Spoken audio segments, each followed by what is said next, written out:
is me. I'm supposed to believe that my vote counts, my vote makes a difference. I'm supposed to believe my vote is the key and trust in the process.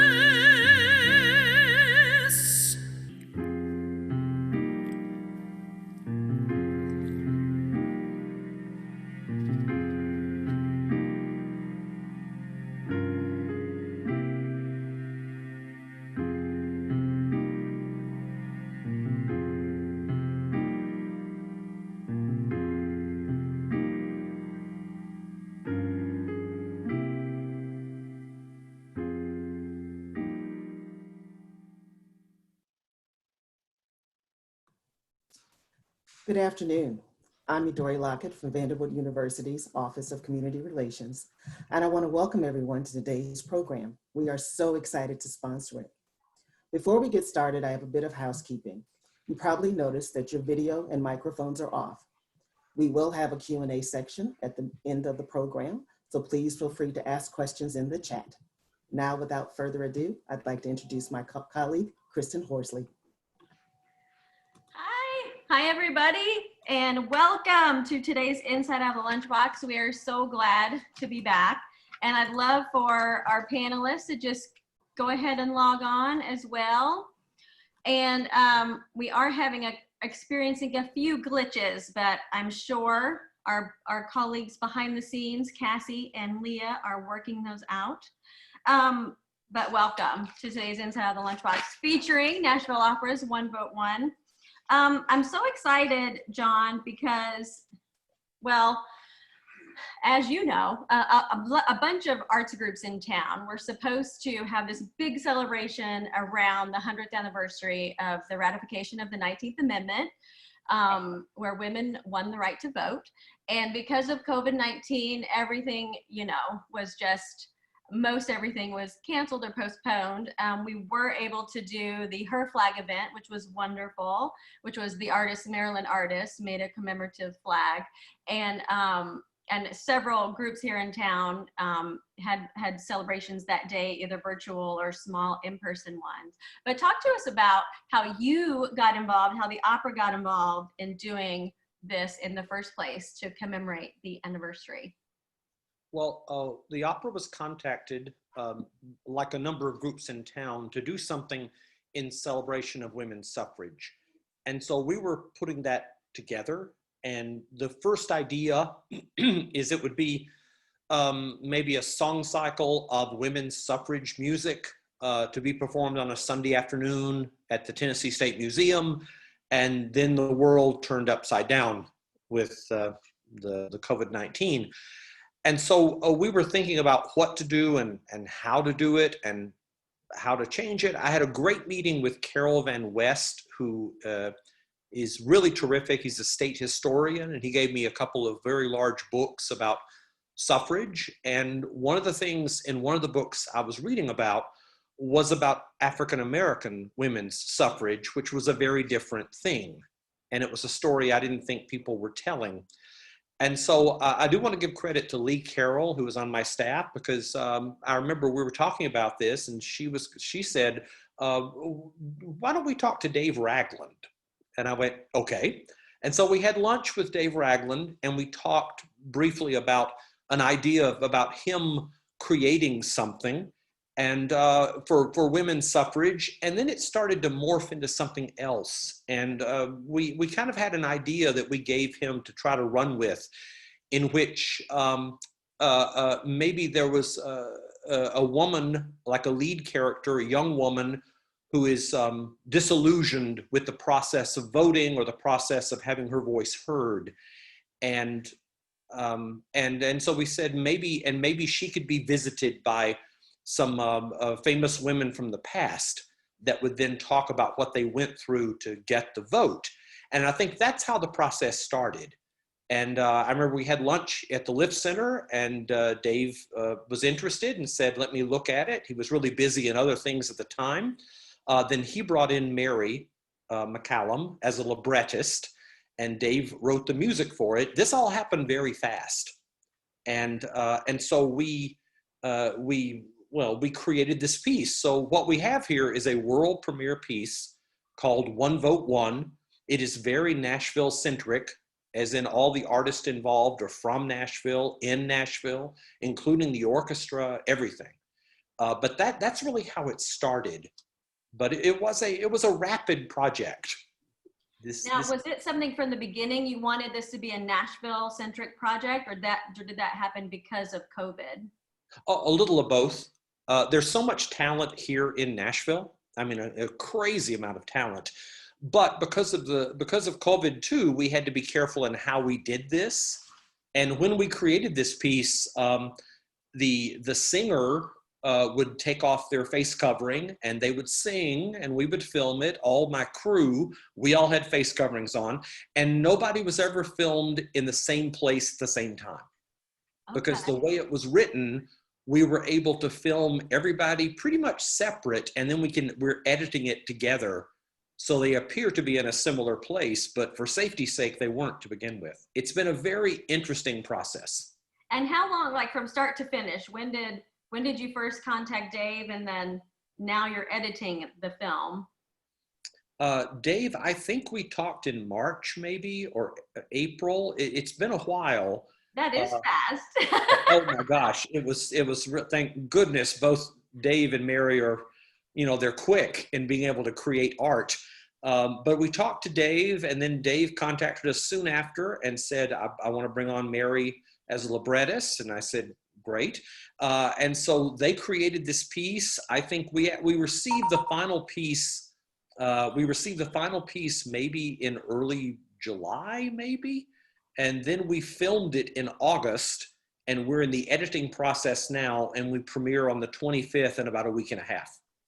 That's amazing. That's amazing. Well, Dave, I'd love to hear from you. Like, what was it like to get that call from John, and what were your initial first thoughts, and how did you bring Mary in?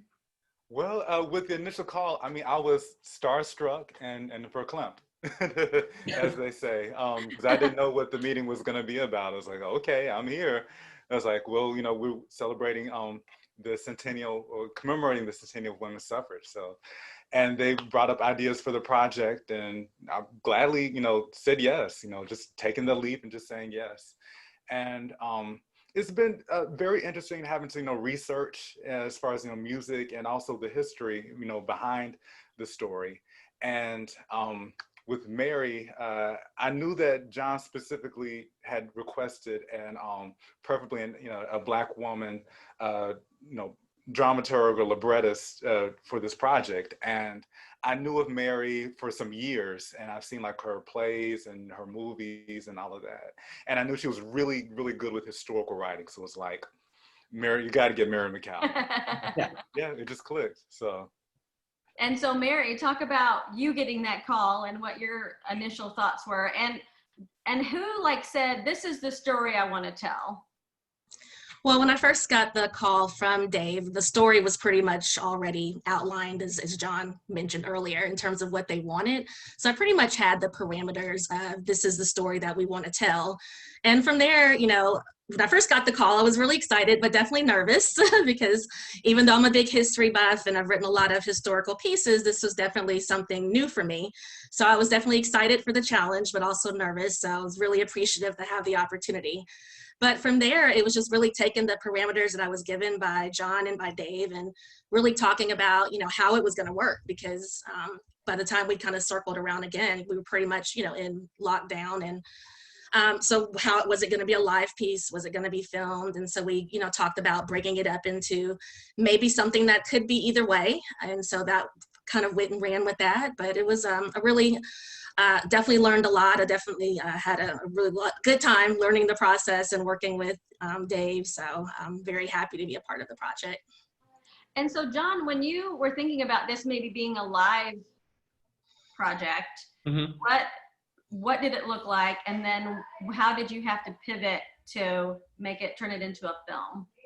Well, at first, and this is before Dave got involved, it was going to be more of a historic song cycle. of pieces of different songs from the period, but in all honesty, that didn't feel that fulfilling to me. And so this attracted me because, as I mentioned, I started reading a lot about African-American women's suffrage and how that worked in Tennessee, especially in Nashville. And it was a very important era. And like I said, I felt nobody was telling that story at all. And when women received the right to vote, Black women usually had to pay a poll tax, or you take a history test to vote, and which is not fair. And so the right to vote didn't really happen until much later, like during the civil rights era. And so when we were looking at this, it started to evolve, and Mary evolved a lot of this in a really, really smart way. And so we do have a discussion about women's suffrage. We also have some discussion about the civil rights movement, but we also have a discussion of the logical move forward in that, which is the vote today and the disenfranchisement of voting, especially in minority communities. And so I don't want to hang too much on this really nice little piece, but it covers a lot of territory. And I think, and I wrote Mary a note after she turned in the libretto, because I think it's really brilliantly written. And a lot of playwrights sometimes, they make an error when they write a libretto because it's too wordy. And often librettos have to be cut, because they're going to be song lyrics eventually. They have to be very... So give us a little, what's the difference between like a play writing and a libretto, John? Like what's the difference for? Well, I will let Mary speak in a second. That's her area. I find plays often, they often cover too much ground verbally, and a libretto needs to be more stripped down so it gives the music a chance to breathe. And a lot of times the music carries the subtext of what the lines are. So, and there's a big difference, and some playwrights can write a libretto and some can't. But this was a very concise libretto. It felt very stripped down. We got all the information we needed from it. There was room then for Dave to take those words and expand it with melodies or underscoring. And there's some moments in this of spoken monologue that are underscored by Dave Ragland. And like I said, I dropped Mary a note after I read it and said, this is just what we wanted. I mean, it really touches on everything we wanted. Also, I'm a sucker for emotion in theater pieces, and this has a lot of emotion in it. And there are parts of this, when I listen to it now with the music and Dave's music and Mary's words, that it kind of makes me choke up. Mm-hmm. And that's a great sign. That is a wonderful sign for this. But that's kind of how it came to be. I don't know if Mary has any comment on the difference. I know she writes plays, she's written screenplays as well as stage plays, but what was this like, Mary? It's kind of a different animal, I guess. Well, it definitely is different. Like you said, I think the biggest thing, I think my internet might be, hope you guys can hear me. I think the biggest thing for me was really just, like you mentioned, just making sure that I got to the core of the emotions and the feeling. I think with the libretto, you have to get to it in a way that the music is going to work in conjunction with that. So I think maybe with a play, you have a little more, kind of time to kind of set the stage and do different things. But for here, I felt I really just had to dive into, what is the story that we're trying to tell and get that story out there. So in a lot of ways, it was the same in terms of the storytelling, but getting to, I think, the heart of the story much quicker and making sure that we did feel that emotion throughout the piece. Mm-hmm. And so tell me, what is the story? Well, basically the setup is Gloria is a young woman who, it's election day, and Gloria is in her house, and she's pretty much made up her mind that she's not going to vote. She has no interest in voting, and the only concern for her right now is figuring out what she's going to binge watch today. So she's scrolling through, seeing all of her friends and everyone talking about how they voted. She feels that she's not part of the process, that her voice isn't heard, and so she doesn't see any value in voting. And then she's met by, well, I should say Frankie and Diane appear to her. And basically throughout the story, they convince her of why her voice matters and why her vote is important. That's amazing. And Dave, so you knew the story, Mary, from, I guess, John. He's the one who said, this is what the story needs to be about. And I'm sorry, we're having a few glitches. I'm going to try to solve them in just a moment. But so you wrote the story, and then it was pretty much finished, or did John edit it a little bit, and did you write it in mind that it would be sung through? Well, here's the thing. I mean, I'm a composer, and I've been a composer for I guess a minute now. That I like lyrical melodies, beautiful soaring lines. Like I love Verdi, Puccini, and all of that. So I like that. And I had Mary sent me her version of the script of the libretto, and it was like, there's so much wonderful text here. How can I get all of this and still keep beautiful line and everything? So it was a wonderful challenge, and I hope I did it well. With this piece, there's a lot of ground to cover, but I knew there was a bit of a time constraint. So it's like, oh my God, how do I get all of this in? So it was a lot of that. But I mean, I think I did pretty well with trying to get everything, all the text and everything in. I see that you're near your piano, and so I'd love for you to give us a little sample of like your initial ideas, and then I'd love to hear some of your finished ideas. Okay, sure.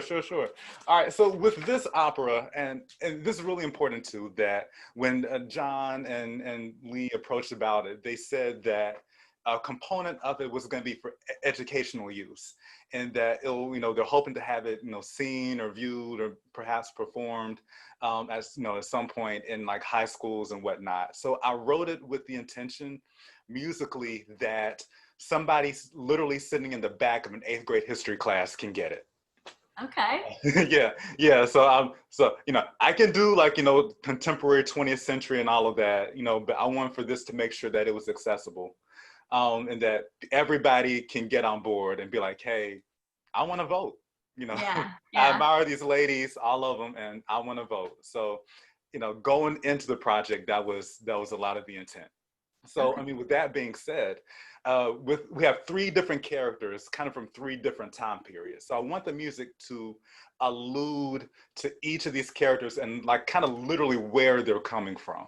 So we're introduced at first to Gloria, who's young in her 20s. So I wanted her music to be not dated, but contemporary. So I was inspired a lot by Robert Glasper, one of my favorite jazz composers and pianists, and also like Layla Hathaway and that kind of smooth sound, just to kind of get people's ears eased into, the person, who she is, and all of that. And I think we heard in like the opening demo, like some of her music,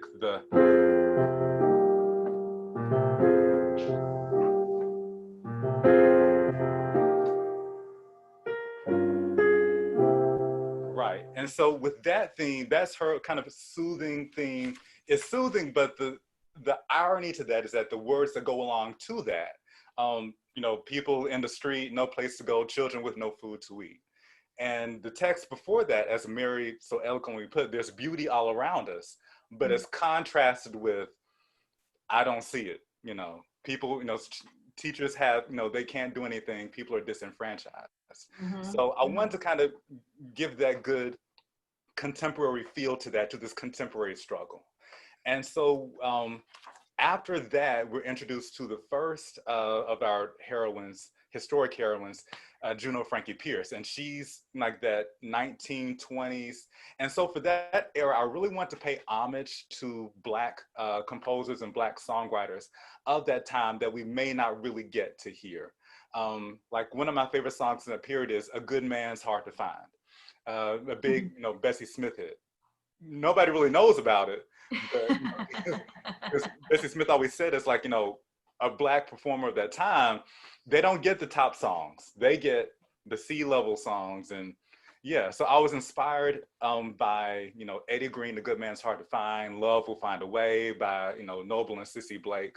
So with right from the top with Juno Frankie Pierce, her music, it's a kind of a bluesy,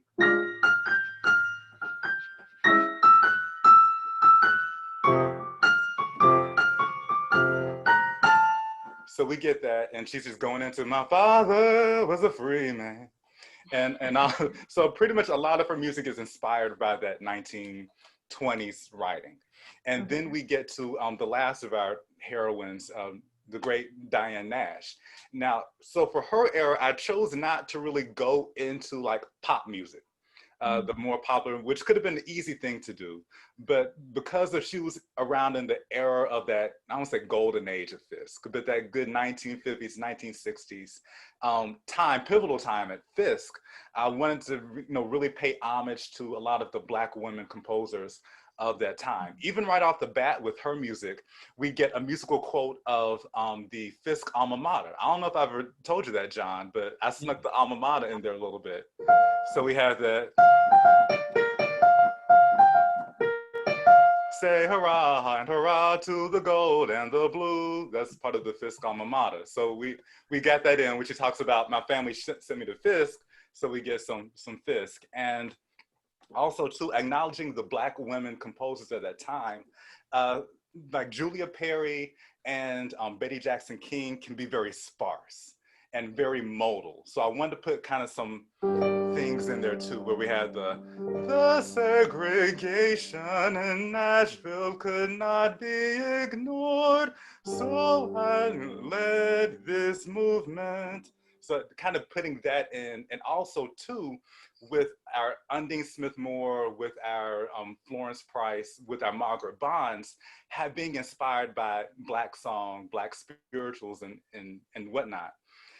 So with, for example, with what's her name, Undine Smith Moore, who would often quote, a lot of spirituals in her music. So we would have like her Wade in the Water. So we got that. So I wanted to kind of pay homage to that, like her Troubled Water, with there's a scene with Diane Nash, where she's talking about how she led the sit-ins. And so I have this, and so I put in another quote too for Keep Your Eyes on the Prize, the freedom song.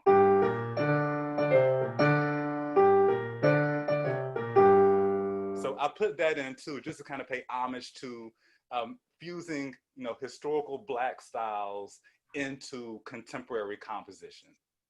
That is amazing. That is amazing. John, what was your response, and Mary too, when you heard the music to this? I thought it was fantastic. I told Dave that when we were rehearsing the piece, we rehearsed the piece for a week in the Lift Center and did some filming, again, socially distanced and everything else. And then we spent a week on location around Nashville. And but that first week we were going through it, we were rehearsing it and then doing some filming. And there's some sections, especially near the end of the piece, that are just, I can't tell you, they're fantastic, both in text and in music. And I remember Dave was there, and we both had a mask on, and we're about 10 feet apart. And I turned to Dave at a break and I said, Dave, if this were not the time of the COVID-19, I would hug you right now. Because I thought what both he and Mary created is really great and very beautiful. And I really wanted to leave Dave and Mary alone and let them work on this, because I wanted this to have their voice, because this is not necessarily my story to write, And so I wanted to give Mary the freedom to make this what it needed to be. Mm-hmm. And Mary, did you, whenever you heard the music, what were your thoughts? And then was there a tweaking process, or was it pretty much finished after that?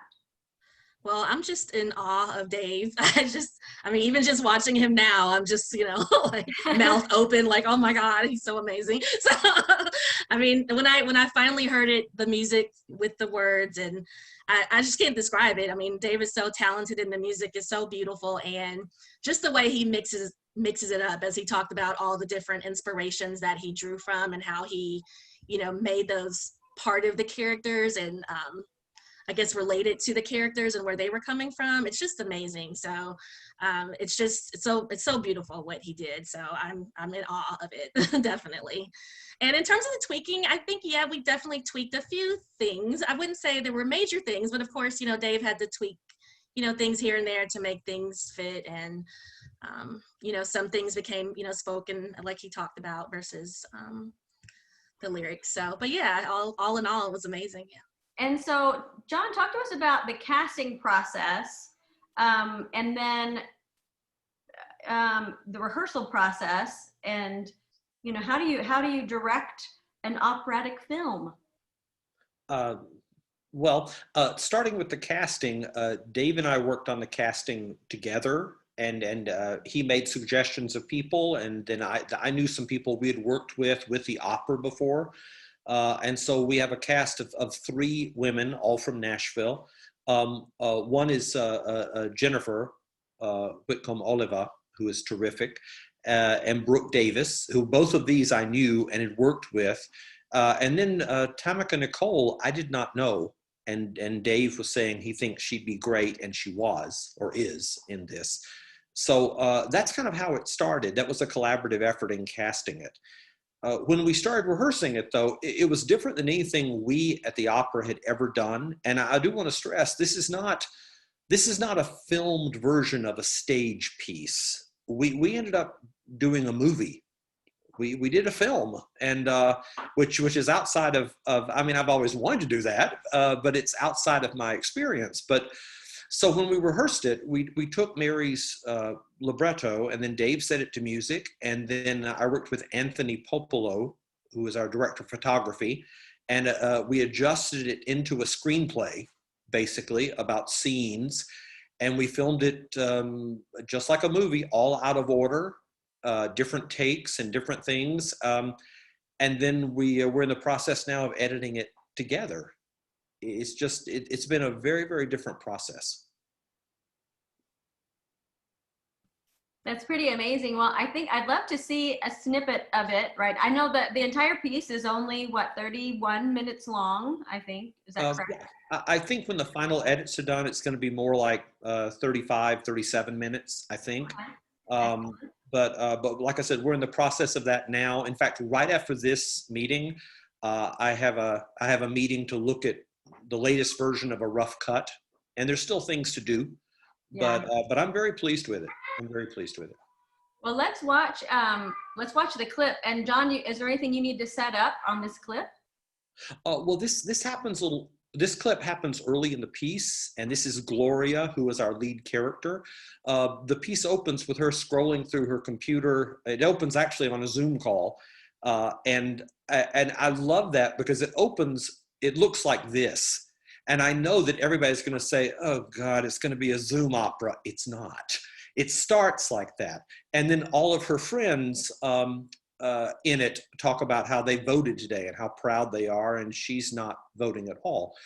And so she goes out for a walk, and that's when the clip starts. What I like about what Mary especially has done with the story is we have this young woman who is very disillusioned, and we don't really know why at first. She just feels that her vote won't matter at all, and that's what this song is about and what she says. And then little by little, dramatically, we strip away the layers to get to what she really feels and why. And I think that's terrific.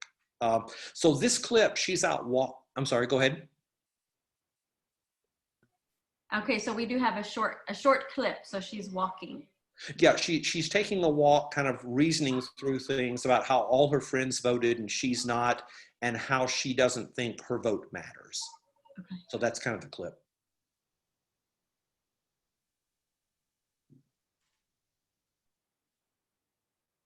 I'm supposed to believe my vote is the key and trust in the process. I'm supposed to believe my vote counts. Get excited, they say. This is your chance to impact the world and change policy. He's the one, she's the one. Pick me as if candidate XYZ really cares about me. This party is the best. No, this party. No, the no party is the best. Why should I care about a party when the party does nothing for me? I'm supposed to believe that my vote counts. My vote makes a difference. I'm supposed to believe my vote is the key and trust in the process. Division has this country split. Don't care who wins. Half the country won't agree. Who knows just what to believe? Does voting mean that I endorse a system that does not value me?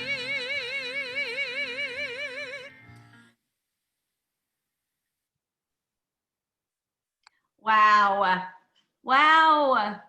I mean, I think a lot of us feel the way she feels there, but I mean, talk to us a little bit about the location and how, you know, how did she have something in her ear that she was listening to? Was she singing out loud or was she lip syncing? Yes. Well, here's the way we did this. And again, we're making this up as we go along. Right? I've never done this. So the first thing that happened is Dave had picked the orchestra, and it's a trio of piano, cello, and then a violin doubling viola. And so we brought the orchestra in first, socially distanced, to the Lift Center, and we recorded the orchestra tracks. So we made a track, basically. And then Dave took that track and he added, being Nashville, a click track to it, right? Because there is no conductor, right? Dave conducted the orchestra and we recorded that. And then we recorded that. And then we brought the singers in about a week later after David had a chance to tweak the music. And we sat and sang through the entire piece with the orchestra track and the singers, right? And then we processed that. And so when we filmed it then, the singers all had on a little mic to be heard, like a wireless mic, and they had a little Bluetooth earbud in their ear, usually hidden by the wig. And so they were listening to the track with their vocals and singing live. So none of this is lip synced. This is all sung live. And it was really weird when we were filming it because a lot of times all I could hear was the live voice. So we heard none of the orchestra. We heard nothing except the singer singing and just hoping it all timed out. But I guess as long as the time codes work, it syncs together.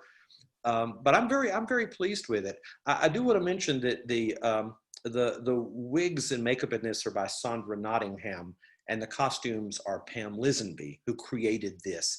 And the characters in this look like I told them, I gave them all these sketches and ideas and things. And Gloria, played by Tamika, that is a wig I requested just because I like that look. Uh-huh. And I keep saying I'm going to check, Tamika's suitcase because she wanted to take that wig with her, by the way. It was amazing. I didn't realize that wasn't her hair. That's amazing. Yeah. Well, I mean, Dave and Mary, I'd love to hear have you seen that clip already, and what are your feelings and thoughts when you see and hear that? That was my first time actually seeing that. I did hop up on location a couple times just to kind of pop in and see a couple of things, but yeah, that was my first time seeing how it would come together. Yeah. It's wow. Exciting, isn't it? Yeah. Mary, what about you? Same, first time seeing it, and it looks so beautiful and sounds beautiful. I can't wait to see the final everything all together, but I'm super excited. It's really powerful, John. And it doesn't surprise me because your shows are always powerful. Well, And I'd love to show everyone the trailer as well, just so they can get a glimpse of the cast, as well as hear a little bit more. Is that something we can do? Sure. Excellent. This time I'll fight for change.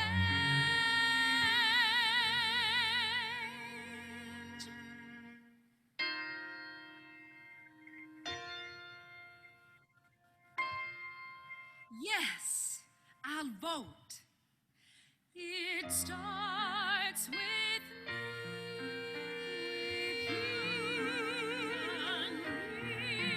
It starts with me. With you and me. It starts with one heart changed, one vote won.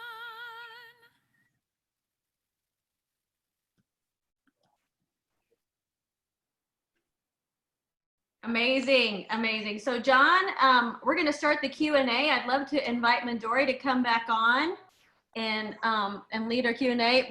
Midori is our partner with Vanderbilt University, as she said. And for those of you, I know if you've attended Lunchboxes, you've seen Midori, but our longtime friend and still friend, Gail Williams, has actually retired from Vanderbilt. So I know she's with us in spirit, and she might actually even be on this call. But Midori, I'm so happy to be with you, and you've been with us with the Lunchbox series forever. So Midori, I'd love for you to lead the Q&A. Sure. And sure. John, be sure to tell everybody how we can see and view this film. Well, we will be streaming this on Vimeo. If you go to the Nashville Opera website, nashvilleopera.org, there is a direct link to what I call the splash page with the video. You can watch the trailer now, or you can pre-order this. It premieres on the 25th of September. Wonderful. Well, first of all, I must say bravo, bravo to both you, Mary, and Dave. It's absolutely wonderful, and I can't wait to see the finished product, the full product. Our first question is from Ian Williams, and he says, as Black writers of opera, how do you find your voice within a traditionally Eurocentric art form? And I assume that's for Dave and Mary.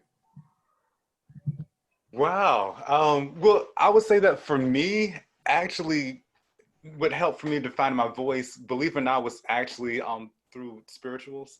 I'm actually kind of most known, at least right now, in like the classical world, as far as my arrangement of Black spirituals, and even just traditional and white spirituals too as well.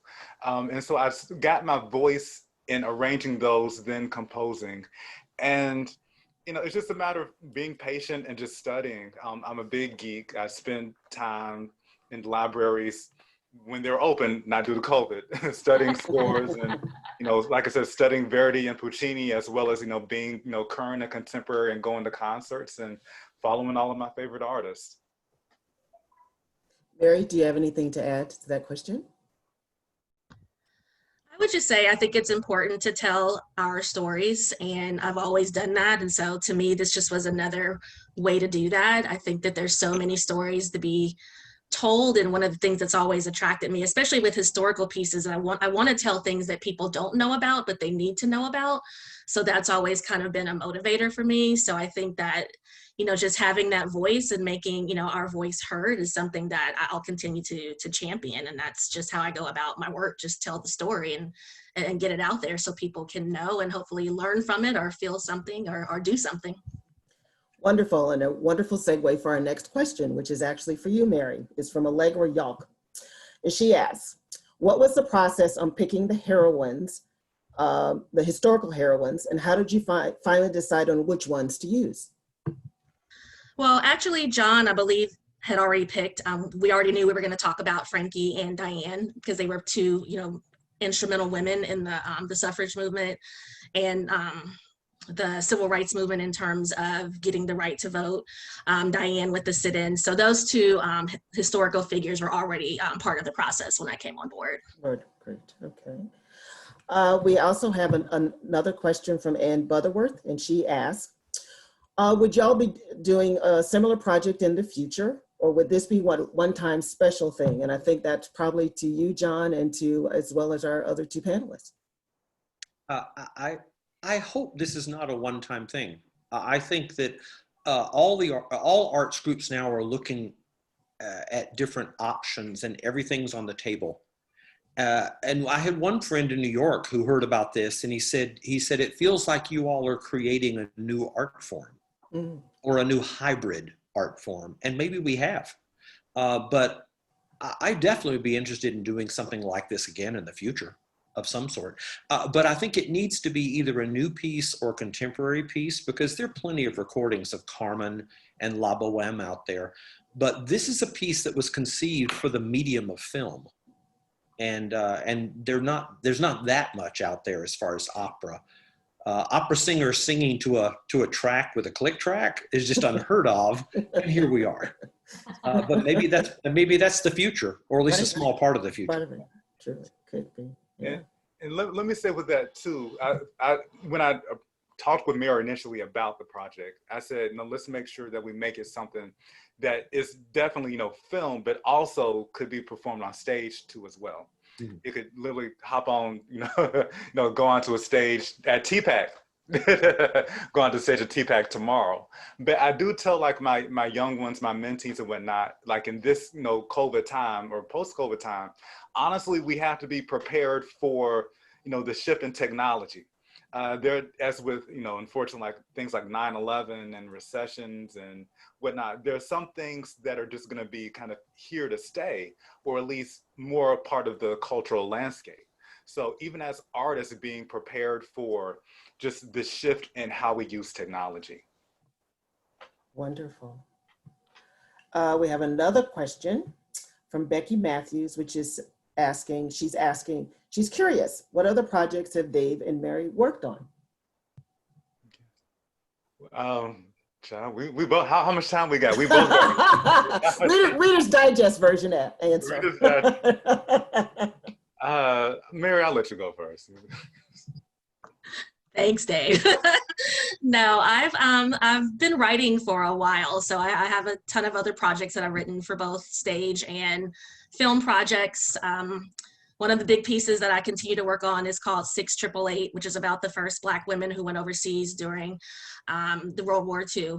And continue to try to develop that project. It's a theater project right now, but trying to work on getting it to either a film or TV version. So that's a project that I'm working on right now. But yeah, I've done lots of things. I have a theater company here in town called Sister Style Productions. We do a lot of theater around town. And so, yeah.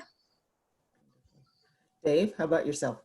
All right, so before I harp on, I just want to say too with Mary, one of my favorite projects of hers is 70% Club, and also Fly Girl. If you get a chance when theaters open back up, you got to see Mary and Fly Girl. Low key, that could be the next opera. John, I'm just kidding. That could be the next Fly. Okay, but anyway, you get a plane and everything, Probably get a plane and everything. But with me, probably what I'm most known for around town, I would say at this point, is Nick Cave featuring Nashville. The big thing with Nick Cave and the Frisk Art Museum, and I got my first Emmy nomination with that. I've been chorus master for Nashville Symphony's Let Freedom Sing for the past 2 years, and they performed one of my pieces, one of my orchestrations for that. I've done work with Nashville Ballet, with my brother Gerald Watson, who's a choreographer and dancer with them. It's called The Slow Fix, and it's on YouTube now. And yeah, I've worked with Nashville Opera before, got my debut with them with Difficulty of Crossing the Field, which is a wonderful project. And, with David Lang in the audience. And as far as composition too, Steal Away, an opera with Oz Arts coming up, slated for next year.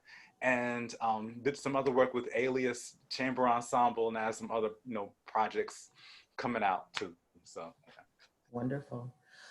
This one is one for you, John, and someone has asked, first of all, they said, oh my gosh, this is so wonderful. Are there any plans to have this aired nationally? Well, it certainly is available, because anything online streaming is available pretty much anywhere. And we have gotten a lot of interest from both the East Coast and the West Coast, a lot of other cities, a lot of other opera companies, because many opera companies are trying to do things in the fall, but this is different. This is like this is a full piece. I hope so. We've really just started the publicity this week for this piece to get the word out, but I bet now we have listeners from all over the country that are coming into this. So I hope so. And a sort of a companion one to that one, John, is do you think this piece will lead to more sort of film projects, operas being made into film projects? And also in conjunction with that is who sort of made the funding possible for this to happen, the filming of this to happen? Well, with the answer to the first, I hope so. We, as Kristen knows, because she's worked with us a while, we're very experimental in trying pretty much anything or programming all kind of different things. One thing I've always said is I will never try to dumb anything down for anybody. We're going to present things and we're going to experiment, and we hope it's successful. And I think this will be. So I think this may open a door, but you've got to be willing as an opera company to use different tools. And I'm not sure if every opera company wants to do that. We do. But I think it could open a door, definitely for us. And as far as making this possible, I do want to say a special thanks to the Tennessee Arts Commission for their support of this project. They've been very encouraging in this. And also Vanderbilt University have been great in their support of this project and to help with funding. And the Tennessee Arts Commission and Vanderbilt University have made this possible, for sure. Well, it was our pleasure to do so. I'm segueing for just a moment. We've got a question for you, Mary. And the question is, how does it compare writing a libretto versus writing plays? And what's the significant difference in your mindset between the two? Well, I think to me, the biggest difference was probably just the format. And since this was a shorter piece, the length, in terms of trying to get something that was around 30-minute mark.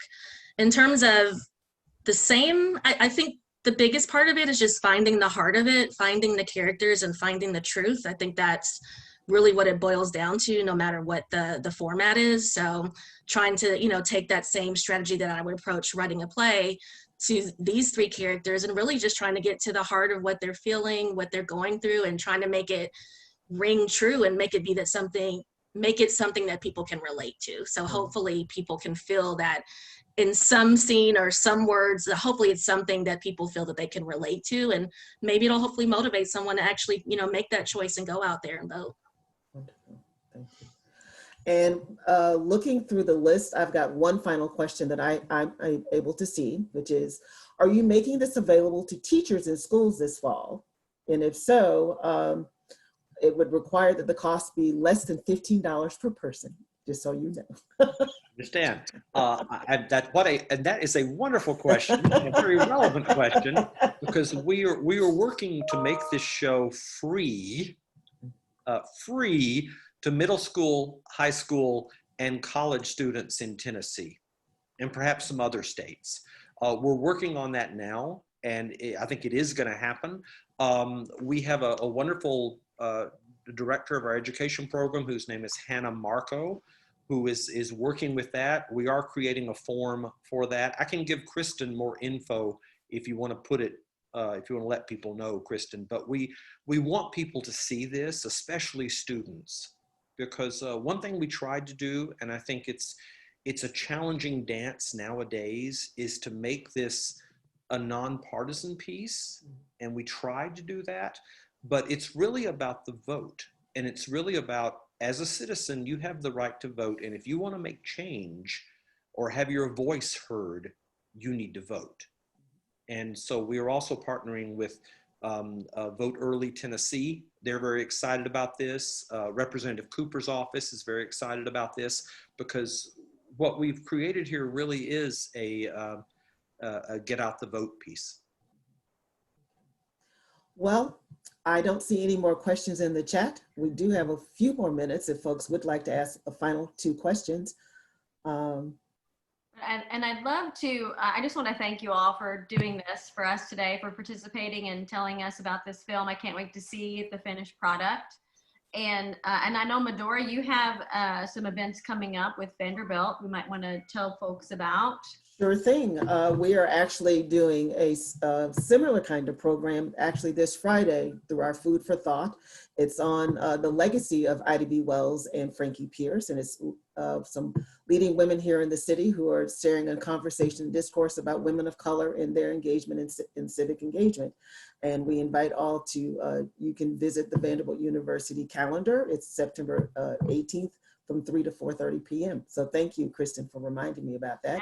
Yeah. And it will be a Zoom presentation. So if you go to the university calendar and Zoom, and you can search for Ida B. Wells and Frankie Pierce, women of color and civic engagement, you'll get the information on how to register. So again, this is something that's very near and dear to our heart at our campus. We will be doing a voter registration drive later this month to encourage all members of the Vanderbilt community to get out and do their civic duty and vote. Excellent, excellent. Yes. Well, we do have one question that I think is a good closing question. Well, Right. there's two here. What was the biggest surprise for you when you were doing this project? And do you remember the first time you voted? Okay, I will start.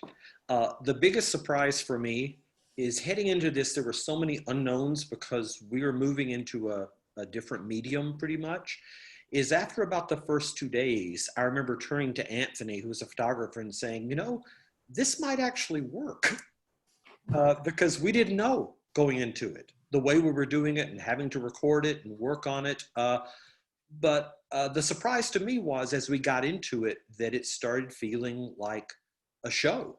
And it started feeling familiar, and it started also feeling like it's going to be a very emotional, very beautiful opera experience. And I don't know, I registered to vote as early as I could, so I've been voting forever. So,